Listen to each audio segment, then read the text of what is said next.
Homesteader's Log, November 18th, 2022. The Yellow Flowers and the Listless Vine. I watched the steam twist and turn as it rose into the dimly lit room. The tomato plants in all stages of late life sat on the shelf beside me. One vine hanging from the ceiling, its leaves sagging listlessly, still carrying green and orange tomatoes. Another one had fresh shoots coming up from its original stem. Fresh yellow flowers bloom as if in protest of the season's change. The ice that covered the world in a whimsical work of frosted art this morning, a sure sign that winter is quite literally on the doorstep. All summer, I had dreamed of being like the tomato that bloomed more flowers, somehow coming up with the strength and energy to fight the darkening days. I had to fight to find that energy in the summer when the days were warm and dry. I moved my foot to cover one of the overpowered jets and used it as a foot massager. Brent had put the pump from a much larger hot tub into this one when he salvaged it. This wonderful accidental upgrade happened solely because we did what we could with what we had at the time. I relaxed a little deeper and stretched out a little more. I felt just like having a chance to starfish on the bed for those brief moments in the morning when the bed becomes all mine. I starfished and sank to the bottom of the tub, covering my whole body, the whirling of bubbles from the force of the jetted water dancing around me in a flurry of warmth, the steam rising into the air around me.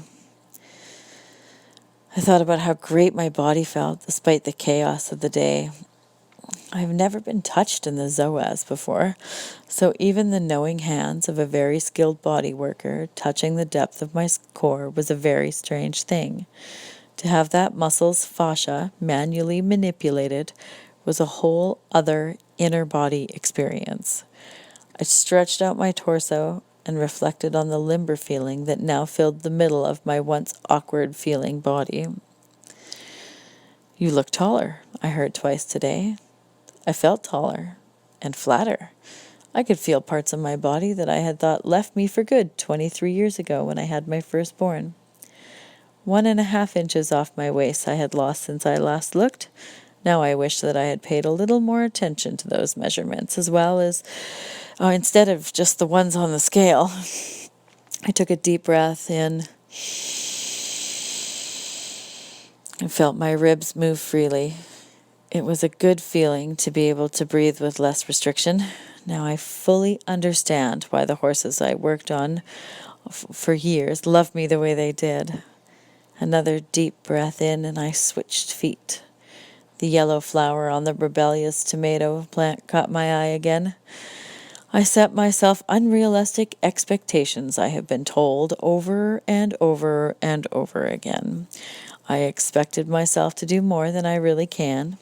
The odd thing is, however, that I can do more, but not every day, making those expectations not so unrealistic.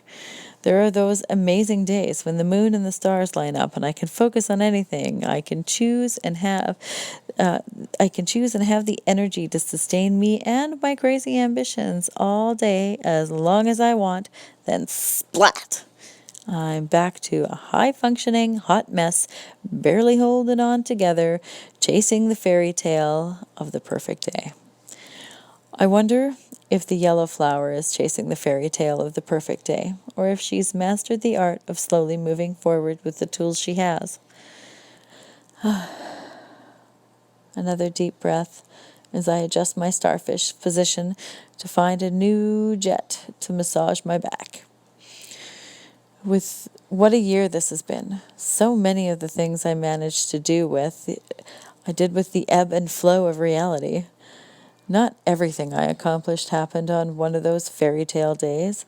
In fact, it was quite the opposite. The flood of relief washed over me.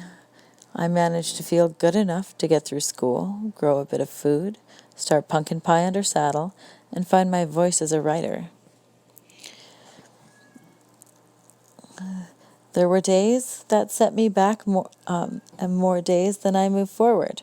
But here I was on the 18th of November, looking through the steam coming from a hot tub that took us 4 years to finally salvage, in a sunroom that Brent built for me when we first moved here, at a flower growing when it shouldn't be, on a plant we started from seed. Deep breath out. Everything will happen when it happens. Not all days will be fairy tales, but all days will lead to the future. And the future is starting to look pretty good now that I'm learning how to work with myself more kindly on the days that aren't. I might not have the energy to bloom like I did all summer, but I'm still quite happily ripening my fruit like the listless tomato plant hanging from the roof.